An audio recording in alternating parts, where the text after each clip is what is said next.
cette attitude boobu nga xamante ni on le retrouve souvent à toutes ces équipes maghrébines. C'est-à-dire que dès qu'ils marquent le but ils pourrissent le jeu. Ils ne jouent plus, ils reculent, ils nous voient et ils essaient de sortir l'adversaire de son match par des fautes intempestives, des harcèlements sur l'arbitre pour un oui pour un non. Donc j'ai pas compris ñu am lu attitude boobu parce que aujourd'hui l'expérience a montré que il y a plus de curiosité en venant en Coupe d'Afrique, tout se sait avant. D'accord. Donc les gens ne viennent pas pour découvrir, ils viennent pour performer. Et chacun à son niveau. Donc loolu erreur boobu mu def tax na mu xaw am problème ba beneen mënoon ko sax en ce moment gagner parce que les Béninois hier ils se sont dit en ce moment et ils vont avoir des regrets. Parce que sànq dégg naa la nga ne Bénin mënoon. Ils vont avoir des regrets parce que xam nga mooy regret bi. Oui. On t'a marqué un but, tu as été obligé d'attaquer et tu te rendu compte que cette équipe-là elle est attaquable et elle est prenable. Oui.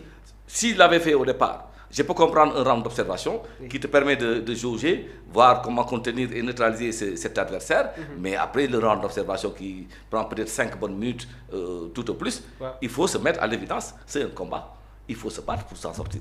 C'est un match de quart de finale. Bénin n'a rien à perdre devant l'Égypte. S'il gagne l'Égypte, c'est un exploit. Si l'Égypte gagne le Bénin, c'est normal, on dit. Donc, je ne comprends pas la stratégie. C'est trop de respect qu'ils ont accordé peut-être à l'Égypte. Par rapport à son nom, par rapport à ses 6 étoiles. Peut-être qu'ils ont trop donné de respect à cette Égypte-là qui était prenable. Mais comme on dit, les grandes équipes, c'est des top joueurs qui se mettent en évidence. On a vu qu'un Salah moyen à marquer les esprits. À son âge, à la 120e minute, une accélération sur 60 mètres pour mettre un but de l'extérieur du pied. Marque d'un grand joueur. C'est les top joueurs qui se mettent en évidence en Coupe d'Afrique. Donc on l'a vu avec Mahrez pour l'Algérie, Sadio Mané pour le Sénégal, Salah pour cette équipe-là. Ils se mettent en évidence aujourd'hui parce que c'est des joueurs majeurs et une équipe en a besoin. D'accord. Très bien. Alors Mahou Mandela dégg nga analyse yi nga xamante ne. doyen li mu wax dafa am solo bu baax a baax. waaw allez-y. Surtout le but de Salah. C'est en fait Coupe d'Afrique bi pourquoi cette Coupe d'Afrique est spéciale. Nous sommes à un tournant. Il y a des top joueurs qui vont prendre leur retraite. Exactement. dafay mel ni mondialu 2016 ans. genre yooyu bu amee ci compétition dafa am trop parce que bii bi Salah dugal démb contre Bénin.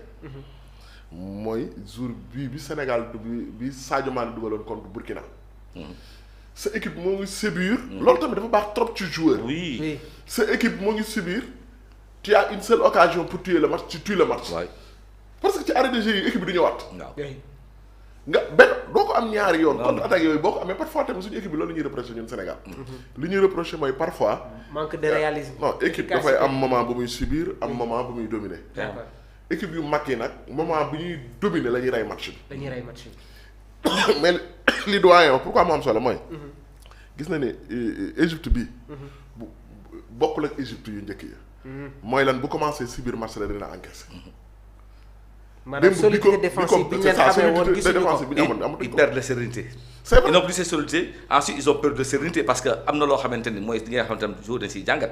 ce joueur du milieu de terrain.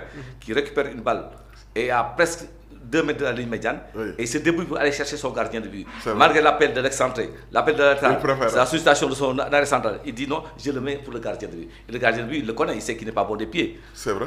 Et il fait du n'importe quoi avec le ballon, il le donne à Ça, c'est le danger. et ils sont punis. Oui. Et ils sont punis. Donc, parfois, les jours, on ne comprend pas. Parce que, de façon ñun daal bi ñuy formé ci football.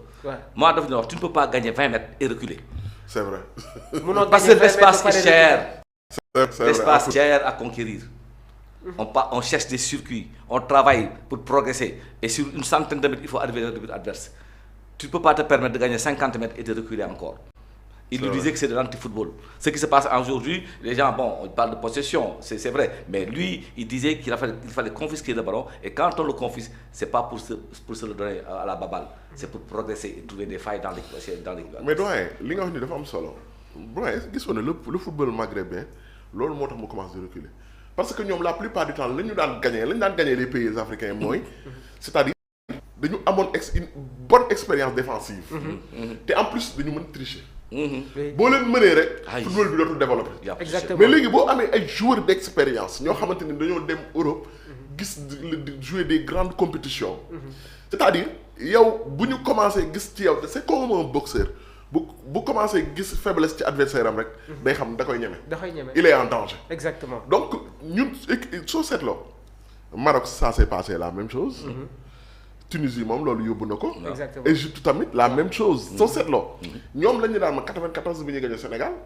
bi ñuy gagné ñoom El Hadj Diouf. bii non 2004 penalty bi la woon 2004 penalty bu kii bi mais soo seetloo bi ñu dugalee ba pare.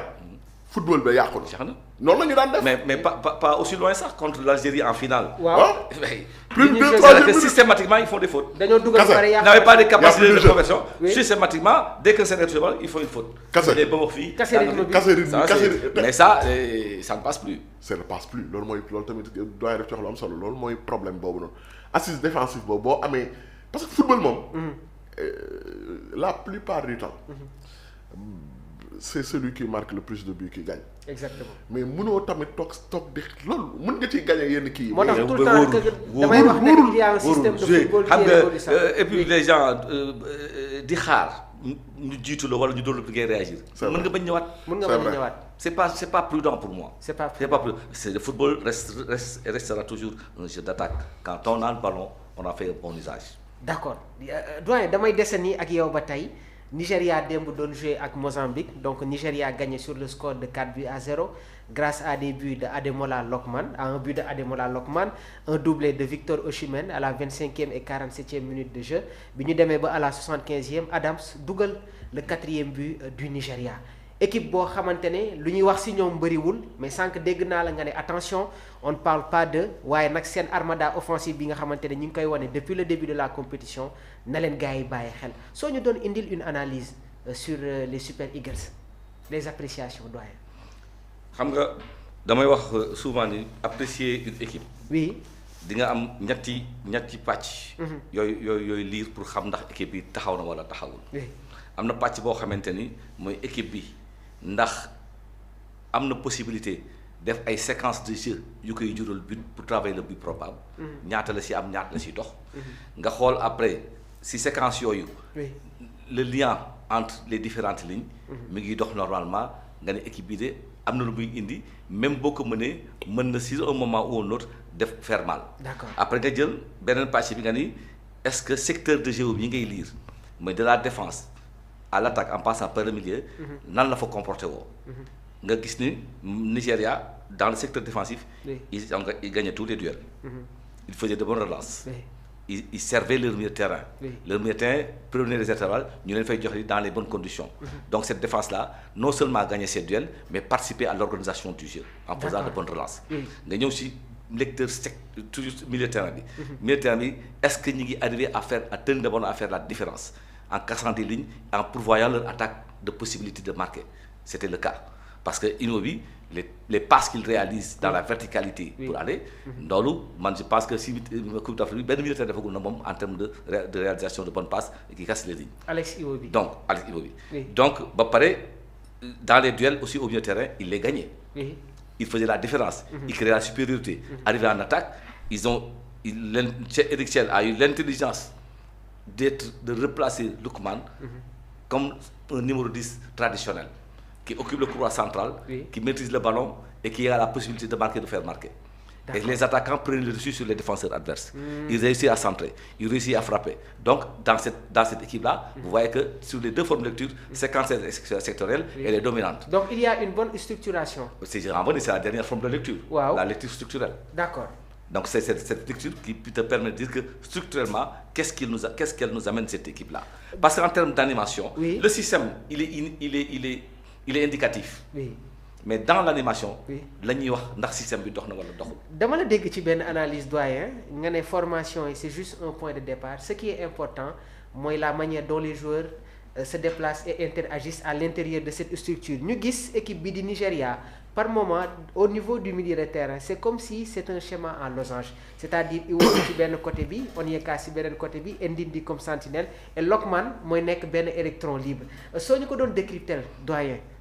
xam nga loolu l'élément majeur dans l'animation d'une structure ou d'un système.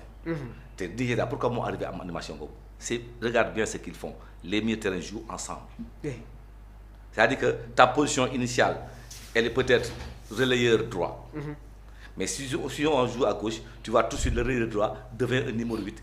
Le relayeur gauche devient un numéro 10 et Lookman devient une supériorité dans l'attaque adverse, dans la défense adverse. Donc, l'équipe qui joue le mieux ainsi, en jouant ensemble entre le milieu de terrain, crée de l'animation et apporte un sureffectif dans les zones critiques qui te permet d'avoir plusieurs possibilités de frappe, de décalage, de centre, d'infiltration. Donc aujourd'hui, dans l'animation, le Nigeria fait merveille au milieu de terrain. Parce que c'est les milieux de terrain, Ndidi, Ninyobi et Onjeka qui arrivent à jouer ensemble. Et quand ils jouent ensemble, Lookman ne pénètre pas dans leur intérieur. Il les attend dans une zone où il doit recevoir de bonnes balles et faire la différence. Mais li doy wax dafa am solo. parce que Ninyobi soo seetloo bu baax seen phase de offensive yu am doole yëpp moom mooy joxe passe bi. Et il le fait dans la verticalité. Dans la verticalité ça crée le danger donc pour nga football ak ñoom il faut que moom nga tere ko muy def passe. parce que passe yi fi mu koy def. dans l'analyse tactique Maxu. c'est ça. boo ko empêché wul muy def passe da lay créer le problème te démb soo seetloo bu baax sur les 4 buts 3 buts yëpp moom moo def première passe bi. Ouais, vrai. Lookman ñëw yeggale. Il le met dans la bonne zone. C'est ça. Et quand il est dans la bonne zone, il est très technique. On a déjà éliminé une défense. C'est vrai. Le premier défense est éliminé. li fay desati du bare pour nga def passe bi wala nga dugal. Oui. C'est vrai te am nañ ay ñoo xamante ni buñ jàkkaarloo quand dañuy dugal donc soo seetloo bu baax. xam nga sànq doyen yaa ngi ñuy wax naan yéen a ngi commencé émission bi. waaw parce que dafa am lu am solo. mais dama ko ne. gis nga ñoom ñaar ñooñu noonu Lookman ak non pas Osimhen seen coow loolu dafay wane benn malaise ci équipe bi. day wane benn malaise. te soo seetloo bu baax. après ñoom ñaar après match bi on a interrogé l'entraîneur. non Lookman nee na moom du ci wax. coéquipier am la en équipe mais bi nga interrogé.